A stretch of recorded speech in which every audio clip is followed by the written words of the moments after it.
Oke, selamat pagi menjelang siang, sahabat Vloba Murata TV sekalian dimanapun Anda berada. Salam jumpa kembali di channel kebanggaan kita, Vloba Murata TV. Pada kesempatan kali ini, Vloba Murata TV menampilkan satu segmen baru, yaitu judulnya adalah Toko Kita.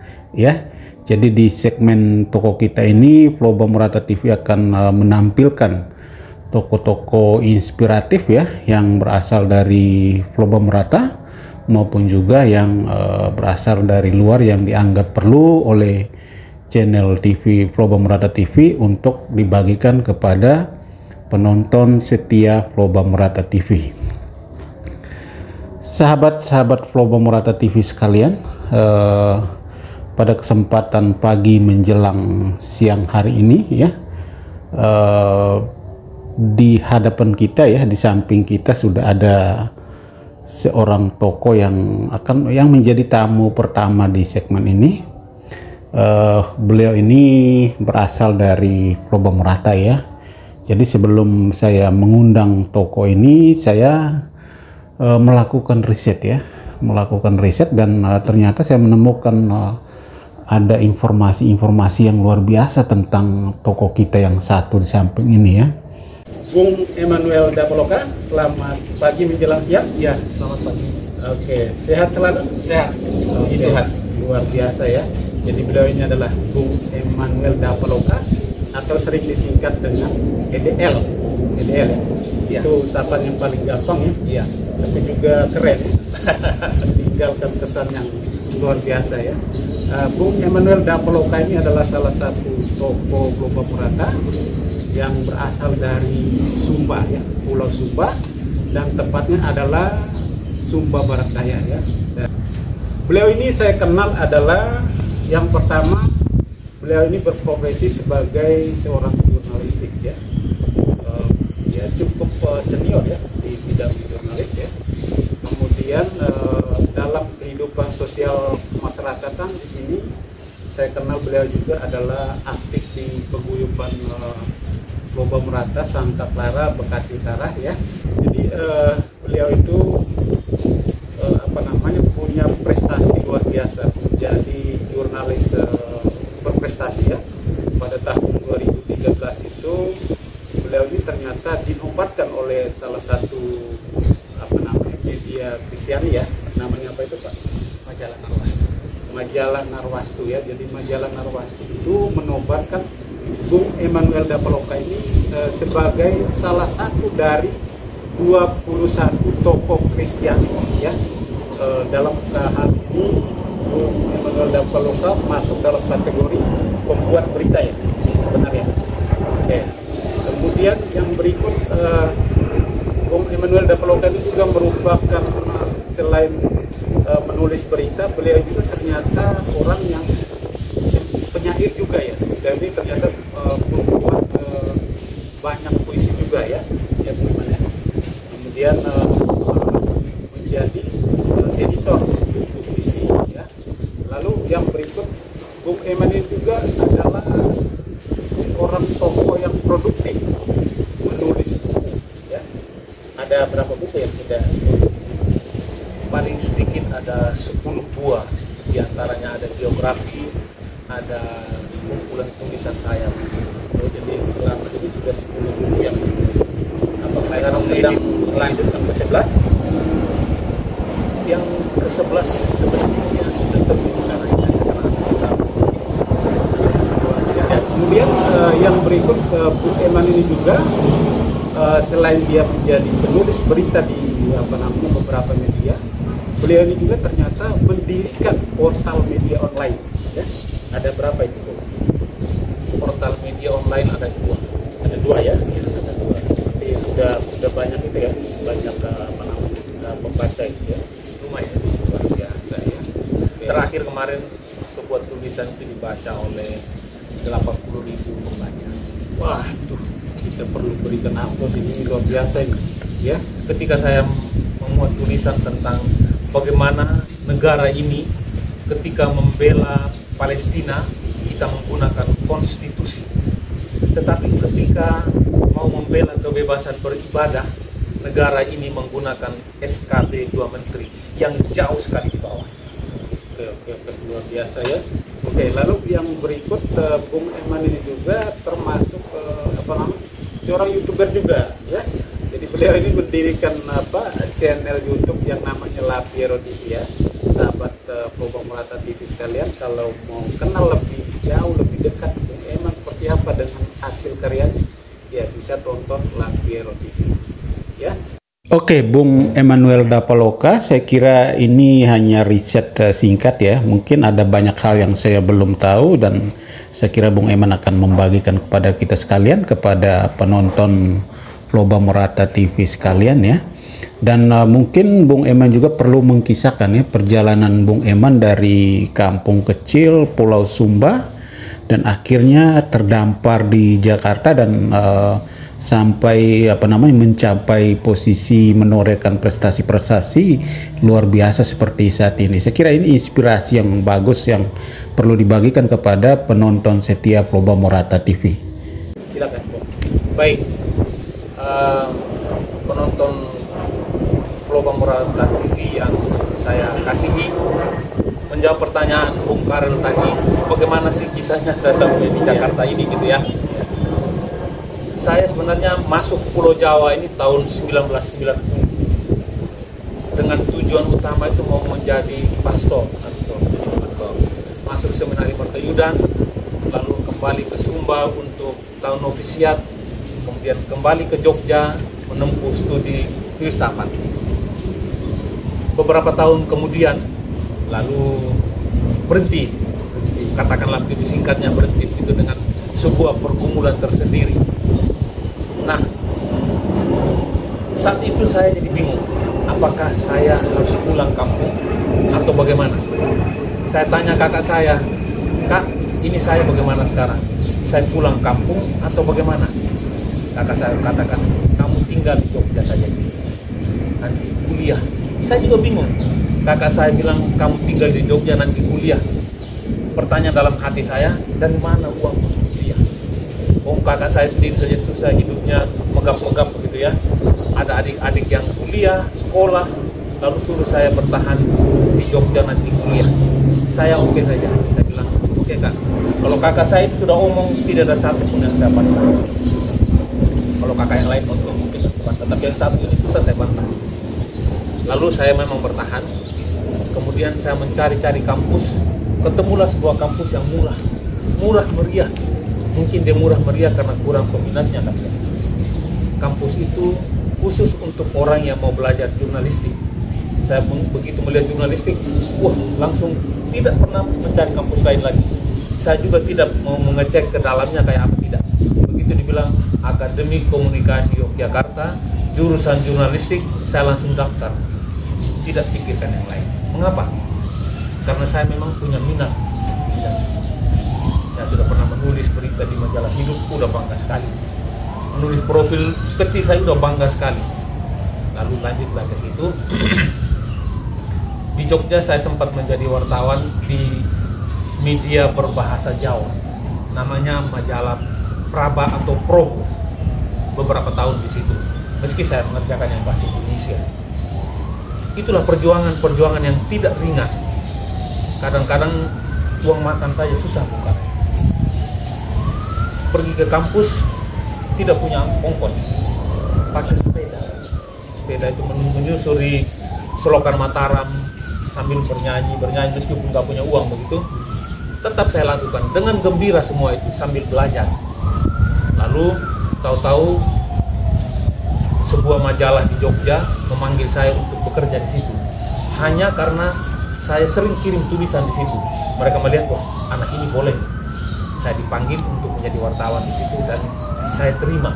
Meski sebelumnya saya di majalah berbahasa Jawa itu. Tapi saya bilang oke, saya akan minta izin dulu di majalah itu untuk bekerja di sini dan saya dibolehkan. Jalur itulah yang membuat saya akhirnya ke Jakarta bukan. Karena saya direkrut oleh majalah itu untuk ditempatkan di Jakarta. Ditempatkan di biro di Jakarta. Dari situlah saya bekerja beberapa tahun di majalah itu. Lalu kemudian mulai pindah-pindah majalah. sambil pindah-pindah majalah itu saya berpikir untuk bagaimana kalau saya menulis sesuatu yang lain yang lebih menantang. Kalau hanya pergi meliput, pulang tulis, terbit, pergi meliput, pulang tulis, itu rasa-rasanya ya reguler sekali gitu ya. Lalu saya bilang, saya mencoba menulis biografi saya mulai.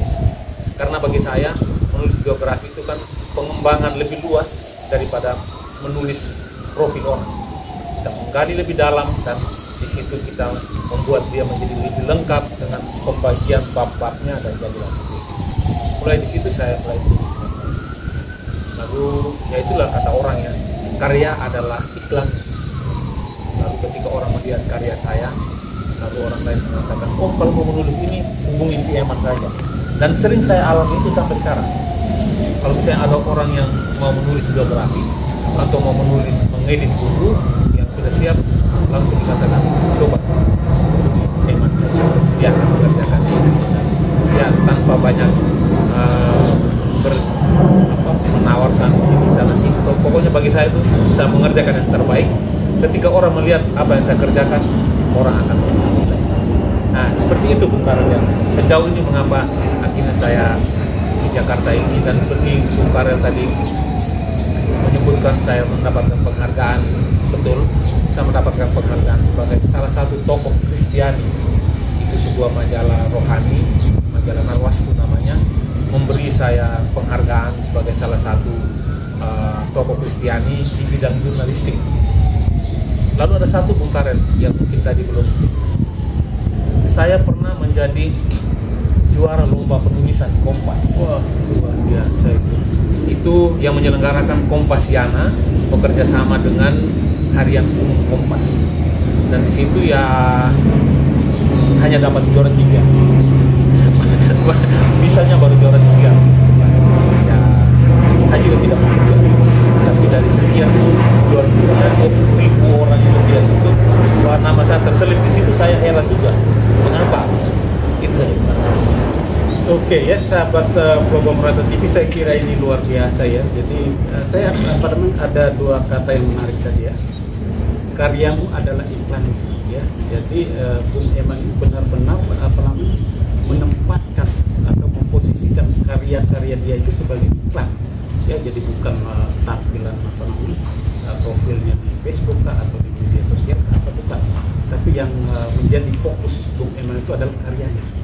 Sehingga tidak heran kalau prestasi yang ditorehkan Bung Eman itu luar biasa ya. Itu yang pertama. Terus yang kedua adalah saya kira apa yang dicapai oleh Bung Eman ini ya, kalau kita mendengar dari kisah Bung Eman, saya kira bukan kebetulan atau bukan kecelakaan ya, tapi memang ternyata Bung Eman ini yang pertama dia memiliki bakat ya, bakat jurnalistik ya. Kemudian yang kedua dia menempa bakat itu dengan menimba ilmu di tempat yang tepat dengan bakat itu. Kemudian setelah dia menimba ilmu, dia menyalurkan di tempat yang tepat, yaitu di beberapa media. Dan saya kira menjadi sesuatu yang sempurna untuk menghantar Bung Eman sampai melahirkan karya-karya yang begitu luar biasa ya. Benar begitu. Dan hal lain Bung Karel, mengapa sejak Jogja itu saya mulai menulis, itu kalau mau diceritakan sebenarnya menyedihkan. Itu mulai menulis, belajar menembus media ini, menembus media itu karena nggak punya uang. Orang tua kita di kampung berusaha sedemikian rupa, tetapi tetap saja tidak cukup untuk membiayai. Lalu saya berpikir, saya potong. Jadi Bung Eman menulis karena tidak punya uang atau karena ada gagasan yang tumpah ruah di kepala ini harus dituangkan. Tentu saja karena ada gagasan. Tetapi situasi yang saya alami itu semakin memperkuat itu, bahwa gagasan yang kamu miliki ketika kamu tuangkan akan menghasilkan uang. Oh gitu ya. Jadi ketidakadaan uang itu juga mendorong, memancing semangat untuk melakukan itu dengan lebih serius.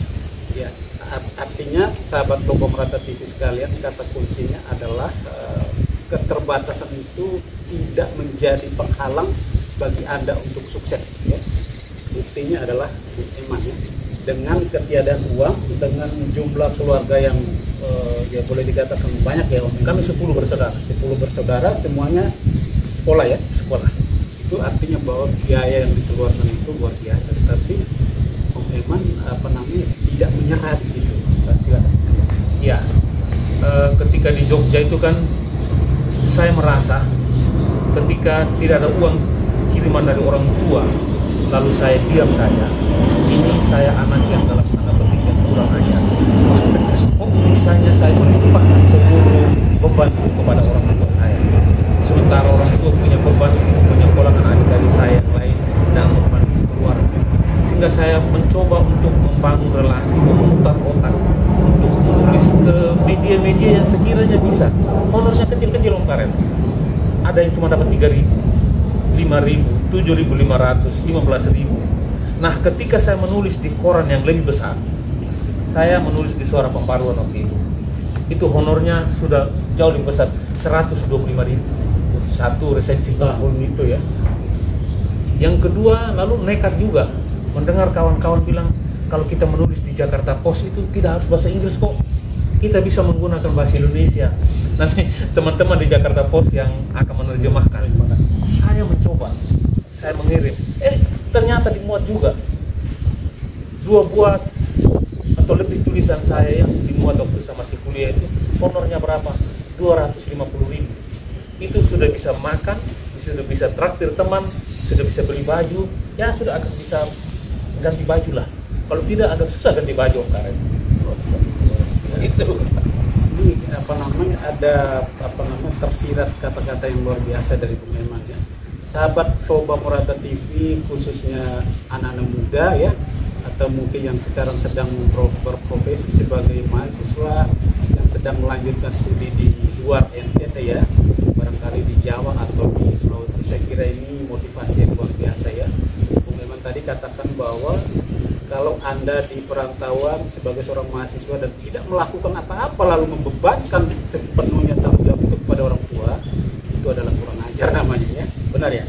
Bagi saya, prinsip saya. Tapi saya kira ini luar biasa, sehingga ini menjadi motivasi ya bagi khususnya anak-anak muda sekalian yang profesi sebagai mahasiswa di tanah rantauan. Ya saya kira banyak peluang ya, seperti yang disampaikan oleh Bung Eman tadi, tetap berjuang ya, penuh kesabaran, mencoba dan mencoba ya, kira-kira begitu.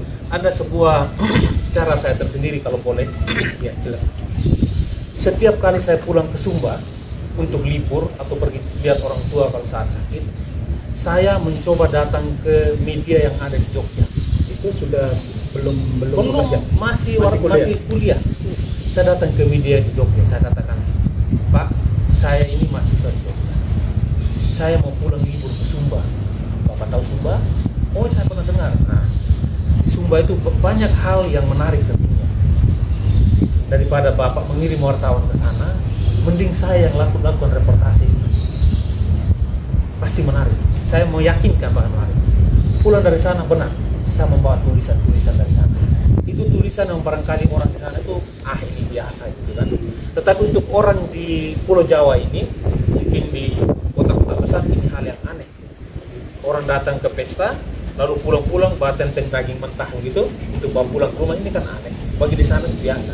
Tapi saya melihat ini perlu diberitakan kepada media-media. Dimuat dan saya dapat uang. Hal yang sama saya ulangi ketika di Jakarta. Saya datang ke koran di Jakarta Post lagi.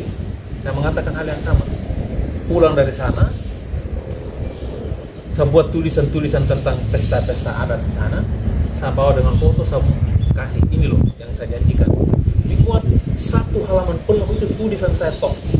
Dan itu saya dapat uang juga. Ini cara-cara yang saya pikir kita harus kreatif.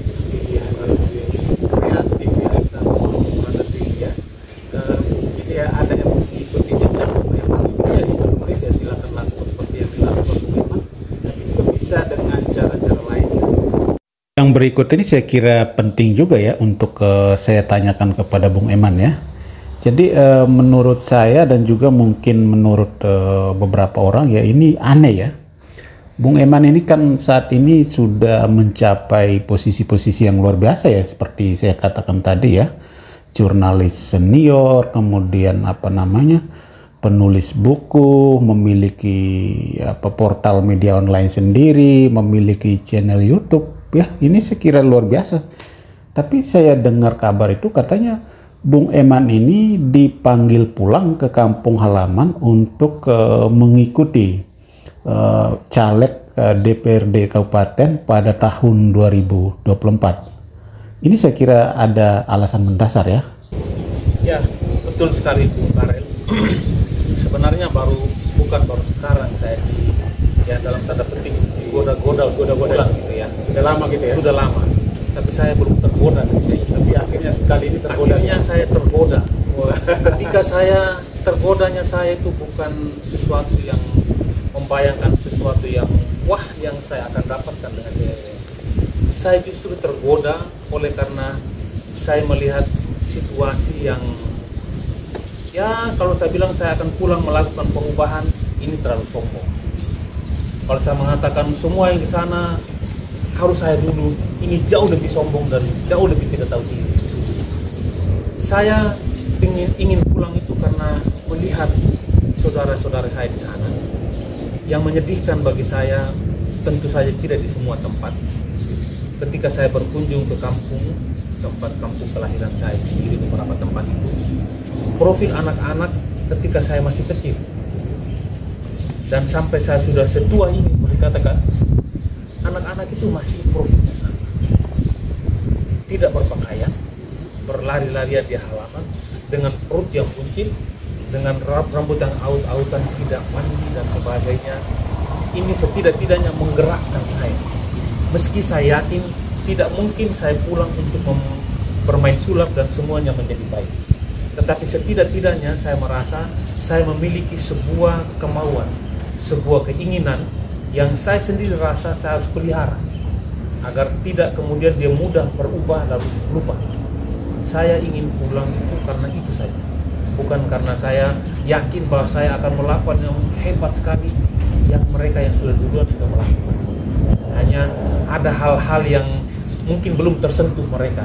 Kalau saya bisa menyentuh itu dan saya melakukan sesuatu yang bisa mengubah yang kecil-kecil itu, ya mungkin Tuhan akan menaruh saya di sini. Itu mengapa saya mau pulang. Dan kalau mengatakan, ya kadang-kadang kan orang mengatakan tinggal di kota besar, ya udah aman-aman saja lah gitu ya. Tetapi bagi saya masih ada hal lain yang bisa dilakukan, apalagi itu menyangkut saudara-saudara saya sendiri. Itu saja motivasi yang paling utama. Wow, motivasinya luar biasa Bung Eman ya untuk menjadi anggota dewan atau menjadi caleg ya. Tapi saya kira satu hal yang sering menjadi kritikan publik ini ya adalah soal kemalasan anggota dewan nih, anggota DPRD.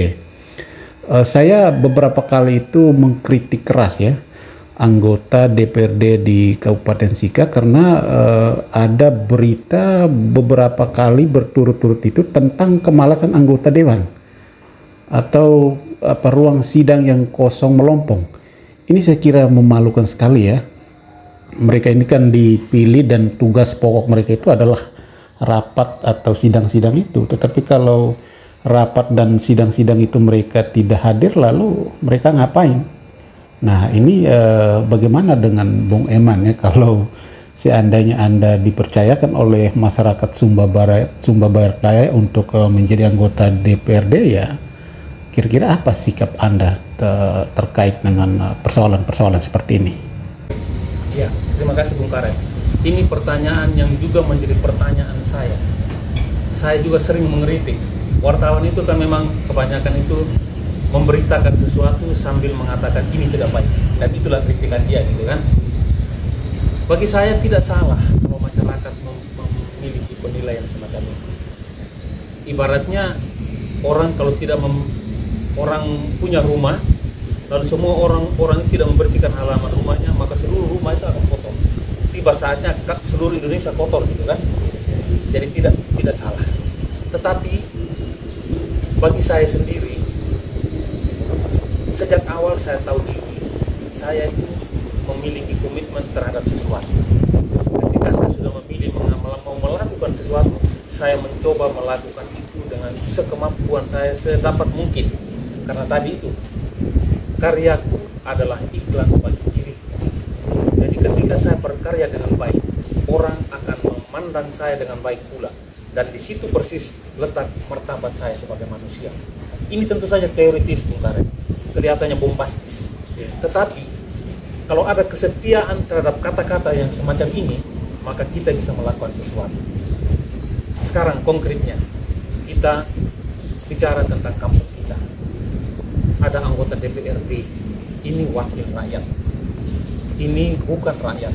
Artinya dia hanya wakil yang menyuarakan aspirasi masyarakat ke tingkat yang lebih tinggi, ke negara ini, penyambung lidah. Maka ketika dia tidak melakukan, bagi saya ini sudah merupakan sebuah pengkhianatan terhadap orang-orang yang memberikan suaranya. Jadi apakah saya akan melakukan itu juga? Sejauh saya mengenal diri saya, ini mungkin ya saya baru bicara tentang diri saya. Sejauh saya mengenal diri saya, rasa-rasanya saya akan melakukan sesuatu yang lain, tanpa mengatakan yang lain itu jelek. Bagi saya selalu memegang prinsip begini: kita jangan pernah mengatakan orang lain jelek, tidak boleh. Tetapi kita melakukan yang baik, dengan demikian orang akan melihat perbedaan. Sama halnya orang bilang, oh berusaha mengenali uang palsu. Saya bilang tidak usah. Mari kita mengenali uang yang asli itu seperti apa, sebaik mungkin akan jelas mana uang palsu. Semacam itu prinsip saya, Bung Karel. Memang sekali lagi ini mungkin bombastis, tetapi sejauh saya mengenal diri saya sendiri, ya semacam itu. Wah, luar biasa Bung Eman, keren, prinsipnya luar biasa ya. Oke, satu lagi Bung, bagaimana dengan idealisme anggota dewan itu terkadang berbenturan dengan kepentingan partai ya. Jadi kadang-kadang itu terlihat anggota dewan lebih tunduk kepada kepentingan partai dibandingkan kepentingan publik. Ini gimana Bung Eman menyikapinya? Ya, menurut saya sendiri memang itu menjadi sebuah masalah tersendiri ketika ada sebuah sistem yang membelenggu.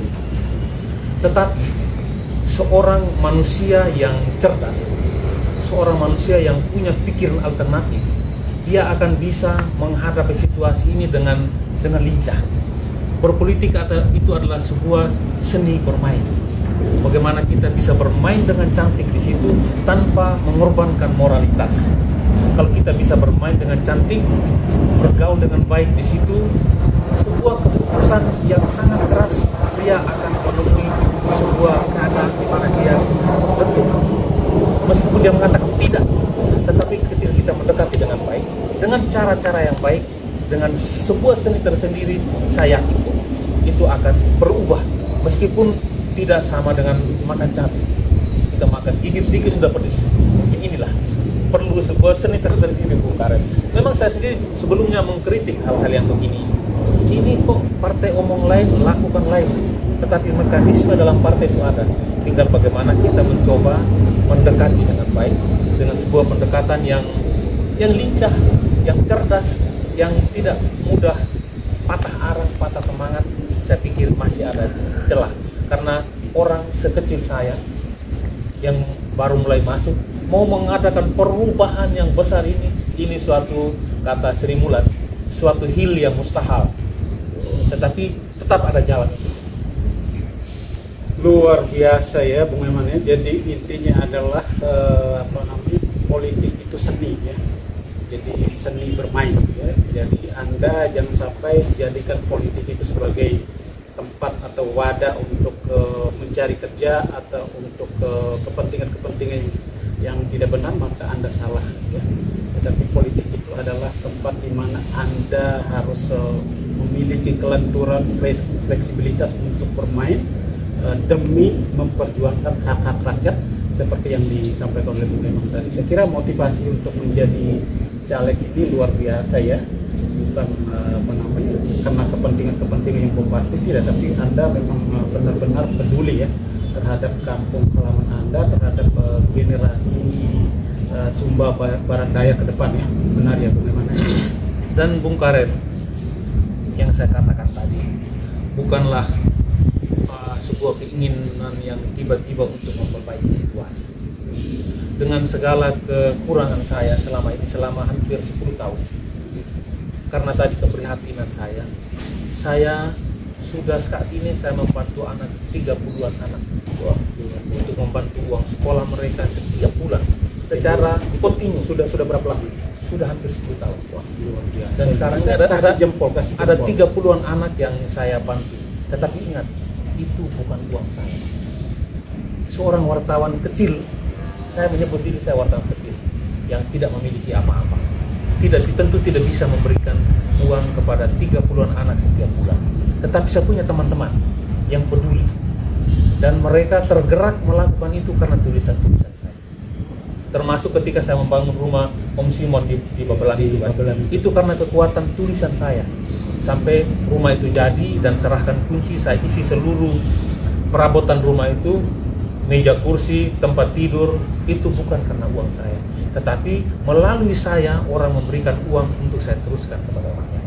Wah, luar biasa. Ini saya kira memang sebenarnya masih banyak hal yang perlu kita korek dari Bung Emmanuel Dapaloka ini, tokoh kita yang satu ini. Tapi karena kita keterbatasan waktu dan saya kira keputusan Bung Eman untuk kembali ke kampung ini sesuai dengan penuturan tadi, saya kira ini luar biasa. Dan Bung Eman ini layak diperhitungkan, layak dipertimbangkan untuk pemilih-pemilih di Sumba Barat Daya, khususnya di daerah mana itu?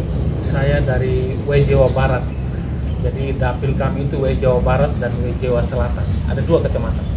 Jadi itu saya berada di dapil itu. Ada berapa jiwa pemilih, jumlah pemilih berapa? Pemilihnya itu termasuk 2 kecamatan yang paling banyak pemilih.